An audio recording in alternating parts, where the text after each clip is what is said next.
So, first of all, leave if you're not around the end of JoJolion because this is heavy spoilers. But there have been a lot of deaths, but I think this one is the best death in possibly all of JoJo's Bizarre Adventure. Definitely JoJolion for me. So, in my opinion, the best death in JoJolion is of Jobin Higashikata in chapter 97. Now, you may be very confused, since Jobin's death seemingly came out of nowhere, and it is in consideration to be the worst death in all of JoJo's to some people. However, if you notice the little things that come from Jobin's death, you'll come to appreciate it more.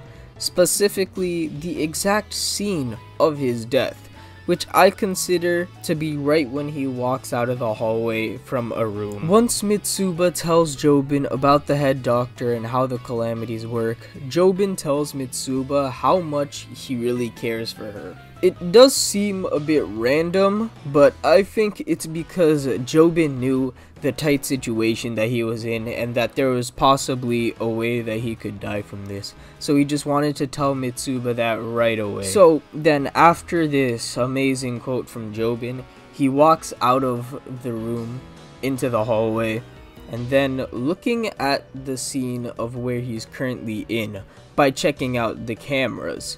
And he sees Toru's shadowy figure and then suffers a calamity from this and then dies. At face value, this does seem like a horrible way for such a prolific character to go out, since he really couldn't do anything during this death. However, if more than 20.3% of my audience was subscribed, they would have noticed a few details about this, which I have definitely noticed. So look how in these panels of Jobin in the hallway, he's loosely grabbing the new Rokakaka pot. But once he starts looking at the cameras and sees Toru, Jobin juts back from this. As you can see from the fact that in this angle, this little part over here seems to be the entrance of the camera room, while over there is just a shelf filled with food and a bunch of other stuff. So yeah, Jobin juts back, and then it's after this where Jobin starts to bleed from his mouth. But why is this important? Well, the fact that Jobin does move back a bit could potentially mean that the new Rokakaka pot was able to get the hairspray can nozzle thingy to move deeper into Jobin's body, then causing Jobin's slow and painful death.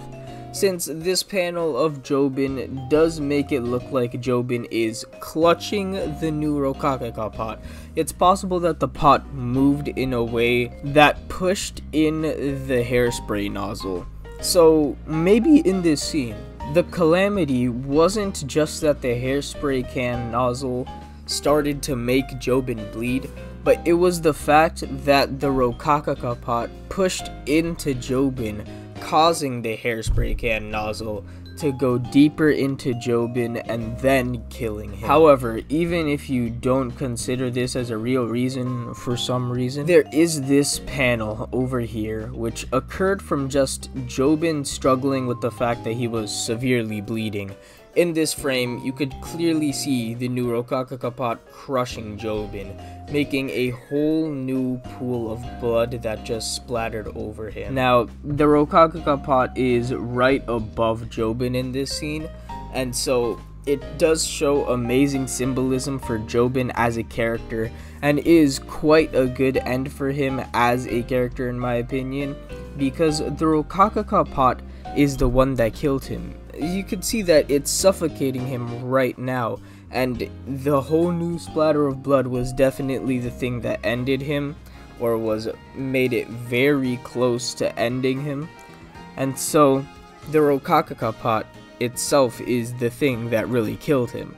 And this new Rokakaka pot was the thing that Jobin has been looking for the whole part. This was the thing that made Jobin kill other people just so he could get this part. And the thing that made him really delve into madness and make him work with some very evil people.